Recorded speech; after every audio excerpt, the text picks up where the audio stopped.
अस्सलाम वालेकुम हाज़रीन ऐं नाज़रीन। ड्रामा सीरियल दुलाब जी ज़बरदस्त नेक्स्ट एपिसोड जी बेहतरीन अपडेट तव्हां सां शेयर कंदा हलूं। दोस्तों हाणे हिकिड़ो कमु थियण वारो आहे, उहो वरी कहिड़ो, उहो कमु इहो आहे दोस्तों, जेको कूंज आहे इन मां सोडल ख़ूब फ़ाइदो वठंदो। सोडल अहिड़ो कमु कंदो दोस्तों, इन ग़रीब खे ज़लीलो ख़्वार करे छॾींदो। सोडल न पंहिंजे सोटनि खे ॿुधाई वेठो आहे, तव्हां ॾिठो पोयनि किस्तनि में, न मंसूर ख़ान खे कंहिंखे बि न। हू इन शइ मां फ़ाइदो खणणु चाहे थो, पर भरपूर फ़ाइदो। हू त ककर वारनि खे अहिड़ो ज़लील कंदो, हुन जे हथ में अनमोल शइ अची चुकी आहे सोडल जे हथ में।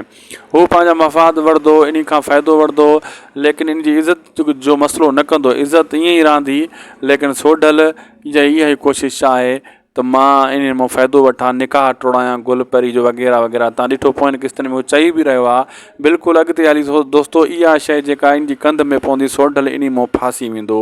जॾहिं मंसूर ख़ान खे ख़बर पवंदी हिन पनाह ॾिनी, ऐं हिन पनाह ॾियण खां पोइ न मूं ताईं पुॼाई, न मूंखे ॿुधाई, न हुननि खे, त पोइ मंसूर ख़ान जे लाइ बि जेको नज़रनि मां किरी वेंदो सोडल। शाहनवाज़ ऐं पंहिंजे सौट जे नज़रनि मां, सभिनी नज़रनि मां किरी पवंदो। लेकिन मंसूर ख़ान ईअं सम्झंदो त मुराद ॿधल आहे, अली ख़ान बि ॿधल आहे, राज़र ककर वारा बि ईअं सम्झंदा त सोडल सां सभु ॿधल हुया, ऐं इन्हनि जेको आहे लिकायो वञी उन कूंज खे, ऐं असांखे न ॿुधायो, वॾो मसइलो थींदो।